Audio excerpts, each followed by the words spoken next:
Hola, ¿qué tal? Bienvenidos, bienvenidas. Gracias por seguirnos en El Mundo desde el Sur. Soy Luis Francisco Blandón en Caracas, Venezuela. Con la reciente eliminación del subsidio al diésel para el sector automotor, pues Ecuador deja de figurar en la lista de naciones que destinan parte de su presupuesto a mantener bajos los precios del combustible. La medida de Daniel Noboa elevó el precio del galón de $1,80 a $2,80. Ha generado, por supuesto, un clima de tensión social. La Confederación de Nacionalidades Indígenas del Ecuador ha convocado un paro nacional indefinido en respuesta a lo que considera un paquetazo neoliberal del gobierno. Pero esta reedición de las protestas en Ecuador incluye también otros aspectos de lo que se define como una crisis multidimensional.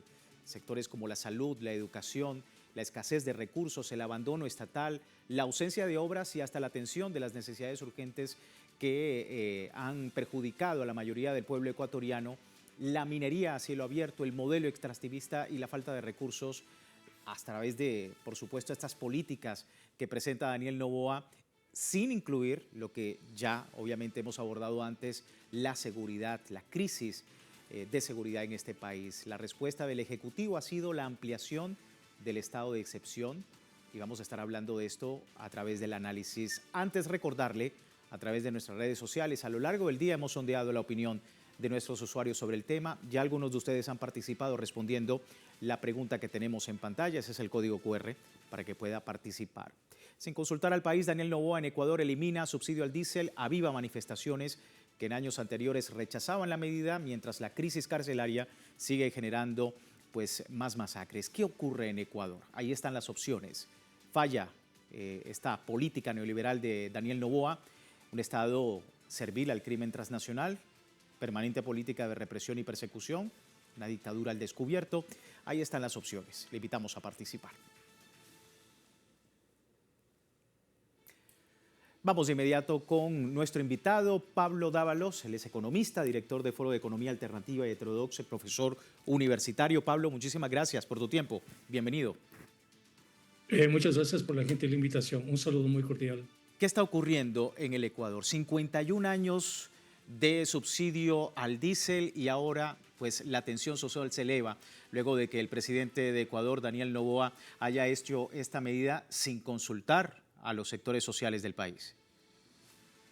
Bueno, el Ecuador este momento sufre las consecuencias de un radical programa de ajuste diseñado por el Fondo Monetario Internacional. Para que se tenga una idea, el Fondo Monetario Internacional había diseñado un programa de ajuste para la Argentina de un tamaño de alrededor del 2% del PIB de Argentina. En el caso del Ecuador, el Fondo Monetario diseñó un programa de ajuste del 5% del PIB. Sin embargo, el presidente Noboa, no conforme con ese 5%, decidió de motu propio aumentarlo al 6% del PIB. Es decir, este es uno de los ajustes más radicales de los últimos 20 años. Y como se trata de un programa de ajuste, contempla una serie de eliminación de subsidios, una serie de privatizaciones, desregulaciones y una reducción radical a niveles nunca antes vistos del Estado, incluso de todo lo que significa mantener la seguridad ciudadana. Por eso, esta disminución del gasto público en diferentes sectores, este incremento de los subsidios y expansión de la conflictividad social agravada por la crisis de seguridad ciudadana, llevan a afirmar que el Fondo Monetario, conjuntamente con estas élites oligárquicas, han llevado al país a una situación de Estado fallido. Sí, es justamente lo que quería comentar porque en medio pues, de toda esta situación, el presidente de la CONAIE hizo el llamado a paro nacional en rechazo al decreto 126. Así decía. Exigir la derogatoria inmediata del decreto 126 que elimina el subsidio al diésel por ser una medida que encarece el transporte, la producción, los alimentos y la vida de millones de familias ecuatorianas. Convocar a nuestras bases, a las organizaciones sociales y sociedad civil en todo el territorio del Ecuador al paro nacional de carácter inmediato e indefinido. Ahí estaba la CONAIE. Pablo, hablar de de lo que continúa en las calles, esta reedición de las protestas que ya en otros años veíamos en este sector de la CONAIE. ¿Cómo estás viendo la lucha social luego de de esto que ha dicho el presidente Daniel Noboa y su paquetazo, como nos dice la CONAIE? Bueno, nosotros podemos apreciar que en estas circunstancias tenemos de una parte una radicalización de la violencia del Estado, la violencia represiva, una persecución a los dirigentes sociales. Por ejemplo, en estos días el Estado ha intervenido en las autoridades financieras y monetarias para congelar todas las cuentas y todos los activos de las organizaciones indígenas, organizaciones sociales y líderes comunitarios. Pero por otra parte tenemos una especie de baratillo de ofertas de bonos, si tú quieres, sin ningún tipo de planificación pública, sin ningún tipo de política pública que los acompañe, en donde se entregan $1,000, $500, etcétera, a justamente estos sectores organizados que son susceptibles de manifestarse en contra del gobierno. Entonces tenemos una doble política, una política de una represión y persecución muy dura y, por otra parte, una política de populismo y clientelismo utilizando los recursos estatales.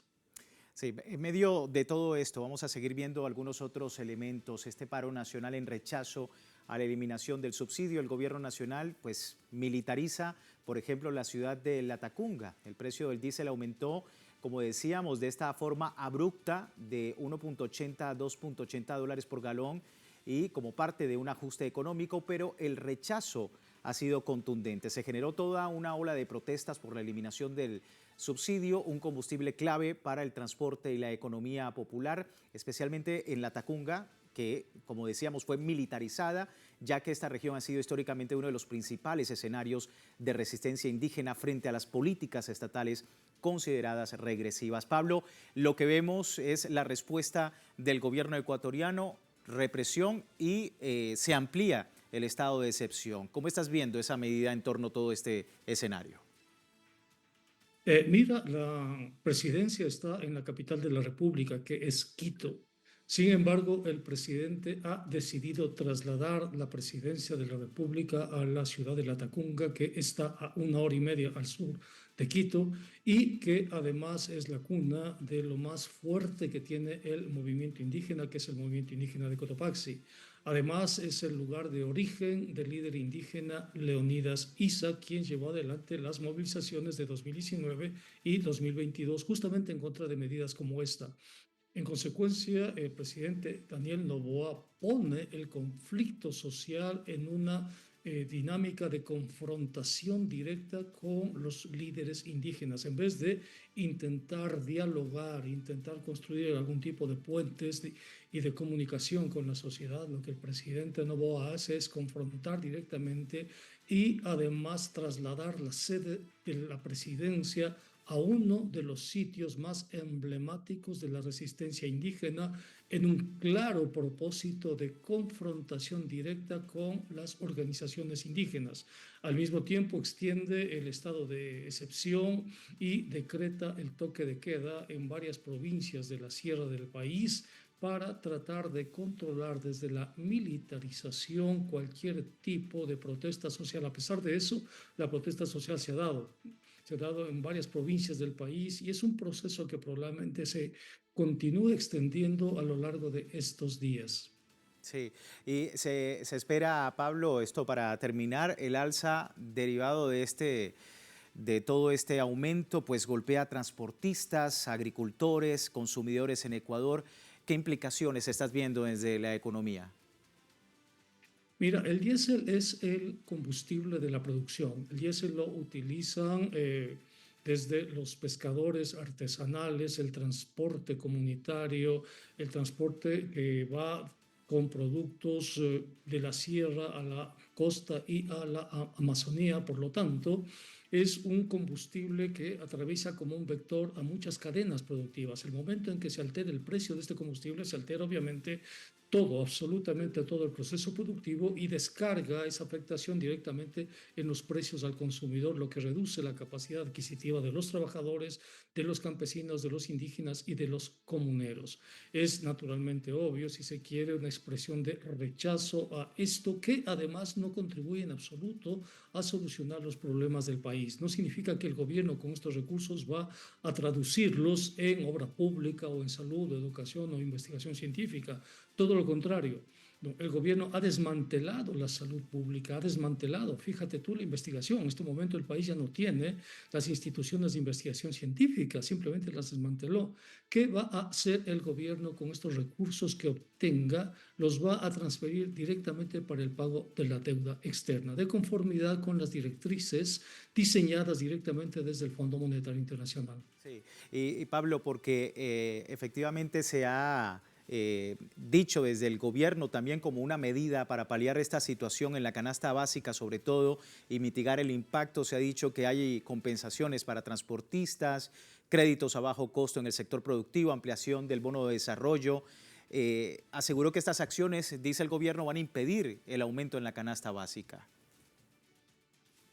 Es populismo y clientelismo para tratar de controlar, si tú quieres, la indignación popular, la movilización y el descontento social que han provocado estas medidas. Porque la intención del gobierno no es solamente mantenerla en un precio de 1,80 a 2,80, la intención del gobierno es a futuro llevarlo a precios internacionales para luego crear un mercado de importación de combustibles. ¿Por qué? Porque uno de los grupos económicos a los cuales él pertenece, que es el grupo Novis, que pertenece directamente a su tía materna o paterna, este grupo está muy interesado en crear empresas de importación de combustibles, pero para eso necesita que el precio sea atractivo y le genere rentabilidad. Entonces, lo que Novoa está haciendo con el Fondo Monetario es creando un mercado. Está creando el mercado de combustibles y poniendo precios a niveles internacionales para que ese mercado sea competitivo y ese mercado tenga rentabilidades suficientes que justifiquen la inversión que están haciendo estos poderosos grupos económicos. Pablo, muchísimas gracias por tu tiempo con nosotros. Muchas gracias, hasta la próxima. Allí para poder entender este escenario en Ecuador. Y bueno, despedimos esta primera parte del programa recordándole a la audiencia tiene tiempo de participar en la encuesta publicada en redes sociales y al final de la emisión analizamos los resultados sobre todo este escenario en Ecuador y el tema de la eliminación del subsidio al diésel, toda la protesta social en ese país. Ya regresamos.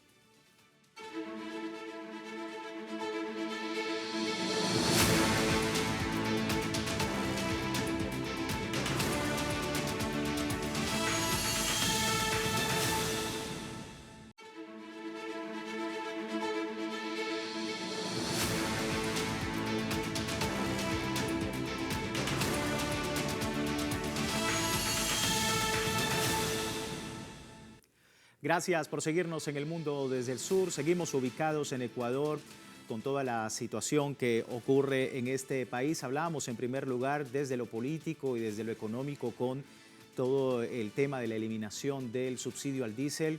Y bueno, por otro lado hay el tema de la crisis de seguridad, un motín en la cárcel de Machala dejó 14 fallecidos, incluido un guardia penitenciario junto a otras 14 personas que lamentablemente resultaron heridas, enfrentamientos entre bandas rivales, involucraron también explosiones, granadas y disparos que comenzaron en la madrugada. Hay reos que secuestraron a policías, robaron armas, provocaron fugas, aunque 13 ya fueron recapturados según en el informe oficial. Este episodio para muchos refleja la grave crisis carcelaria en Ecuador. Desde 2021 han muerto ya 500 reclusos en masacres de este tipo entre bandas narcotraficantes. A esto se le suma el hacinamiento crónico, teniendo en cuenta que la cárcel de Machala fue diseñada para 600 reos. Hoy en día alberga más de 1.200. Ocurre en medio de las protestas, como decíamos, con la eliminación del diésel, pero también dentro de lo que se considera una crisis multidimensional, ¿no? En el tema de la salud, en el tema, por supuesto, de la seguridad, de la economía en general, pues ha sido precisamente uno de los episodios que se ha reflejado el día de hoy. Y vamos a compartir un poco este escenario con Hernán Reyes, analista social, político y profesor universitario. Hernán, muchísimas gracias por tu tiempo con nosotros. Bienvenido. No, con mucho gusto. Encantado. Saludo a la audiencia. Hemos dicho sobre una crisis en Ecuador y un nuevo capítulo desde el tema carcelario que sin duda en los últimos años pues, ha sido tema de debate en Ecuador. ¿Cómo estás viendo el escenario hoy en día? Bueno, la violencia en Ecuador se ha disparado en todos los niveles y en todo tipo de crimen. El sistema carcelario se convierte en un tema nuclear en este sentido porque es de alguna manera el lugar desde donde inclusive siguen controlando las mafias del narcotráfico y del crimen común. Los asesinatos, los sicariatos, las extorsiones y los secuestros que se cometen fuera de las cárceles, pero al interior de las cárceles y con esa especie de autogobierno que tienen las mafias, a falta de un control estatal, a pesar de que el presidente Noboa militarizó las cárceles prácticamente desde el inicio de su gestión hace poco menos de 2 años.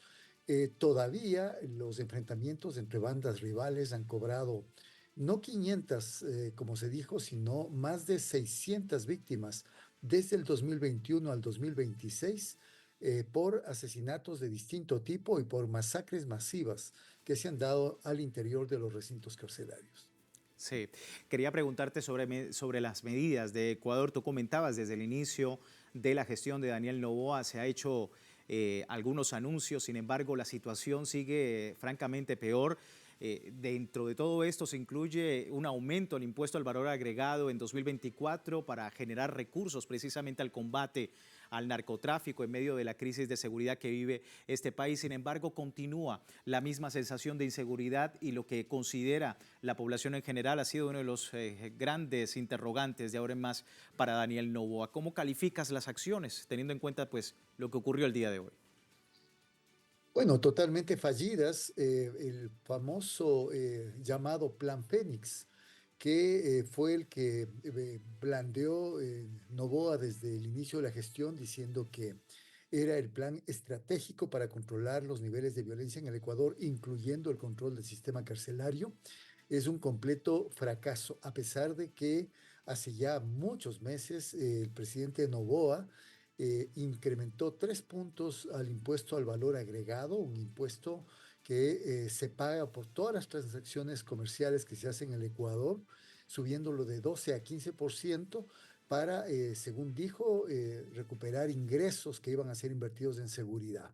Como dije al inicio, las cifras demuestran que el Ecuador se convierte en este momento en el segundo país a nivel mundial en temas de inseguridad, por lo tanto, muestra al mismo tiempo que o bien esos recursos no se invirtieron en lo que se dijo que se iban a invertir, bien no existe una estrategia, como han dicho muchos expertos, una estrategia adecuada para enfrentar el crimen organizado dentro del sistema carcelario y fuera del mismo, o bien efectivamente el presidente Noboa es un político que a pesar de que hace muchos ofrecimientos, termina incumpliéndolos todos para, como se dijo en la entrevista anterior, simplemente ocuparse de poner en práctica el plan del Fondo Monetario Internacional, cumplir con el Fondo Monetario Internacional, dejando en la indefensión y haciendo que el país entre en una zozobra no vista nunca antes. Sí, vamos a ver justamente los datos, si me permites,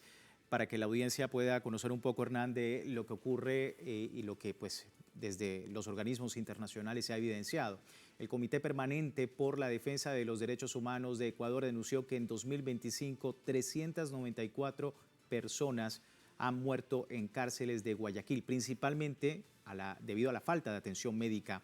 La organización responsabiliza al gobierno del presidente Daniel Noboa por la gestión penitenciaria militar instaurada desde marzo de 2024, que ha provocado condiciones inhumanas, graves deficiencias en alimentación, en visitas familiares, de programas de rehabilitación y atención sanitaria. Este comité exige la declaratoria inmediata de emergencia en el sistema penitenciario, priorizando los centros de Guayas, Esmeraldas y Cotopaxi, así como la restitución de servicios básicos y auditorías independientes.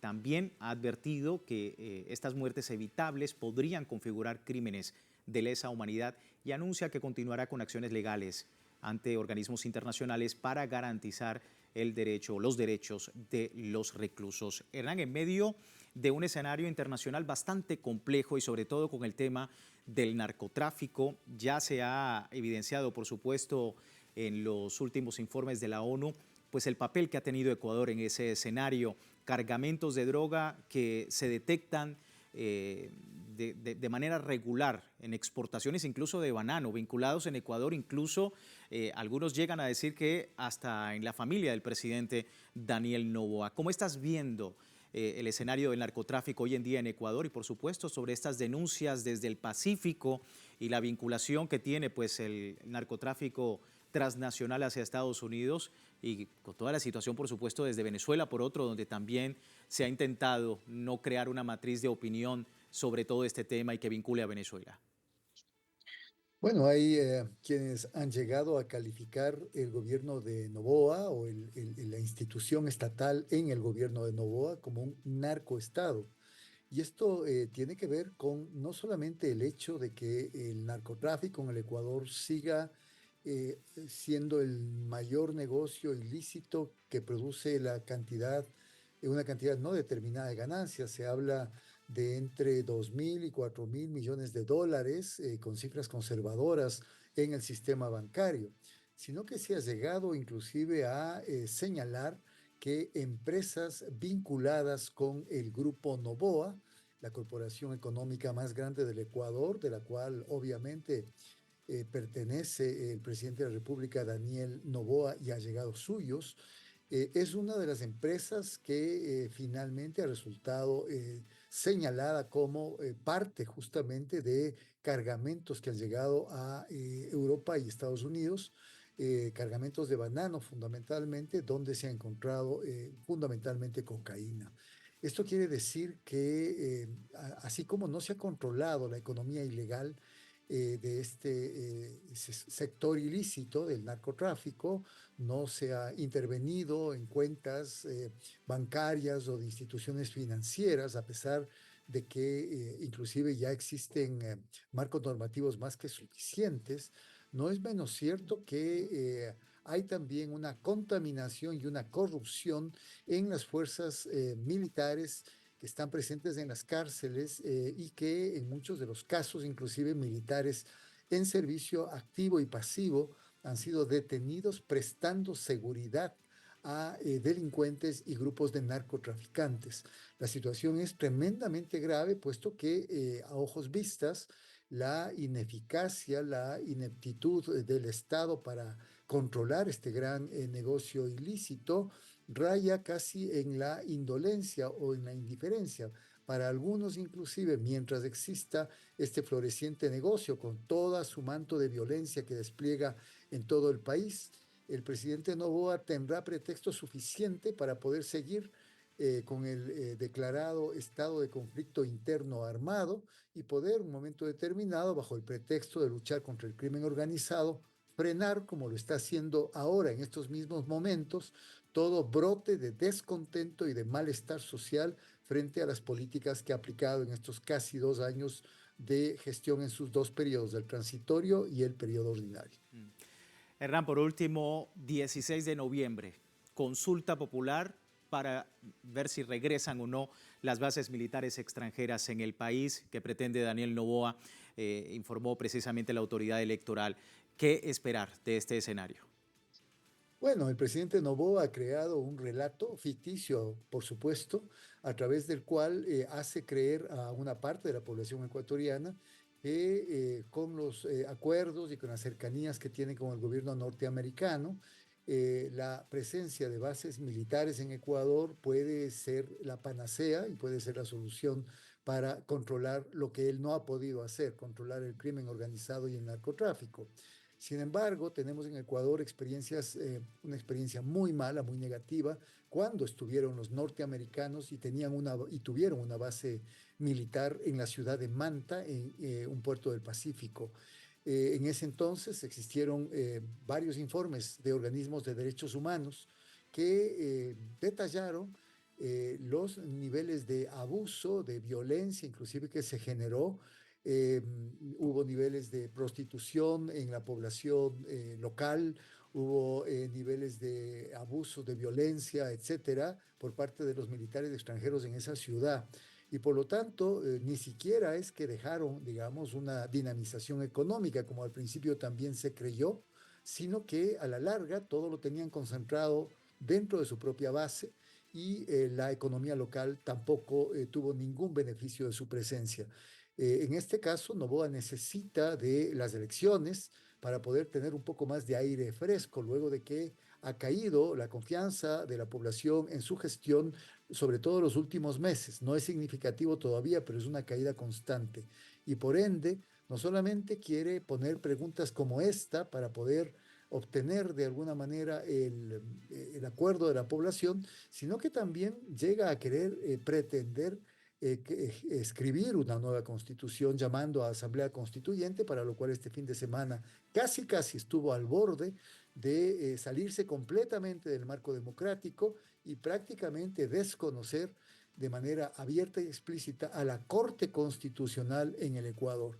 Por ende, estamos en una situación conflictiva, no solamente a nivel de las protestas que se empiezan a generalizar en el país, sino también a nivel del desconocimiento y la destrucción de las bases institucionales del Estado por parte del presidente Noboa, que ya se le están acabando los relatos y los pretextos para hacer ver a la población ecuatoriana que algo está haciendo con respecto al crimen organizado, algo que, por supuesto, hasta ahora prácticamente está en focas cero. Se entiende el análisis, Hernán. Muchísimas gracias por tu tiempo con nosotros.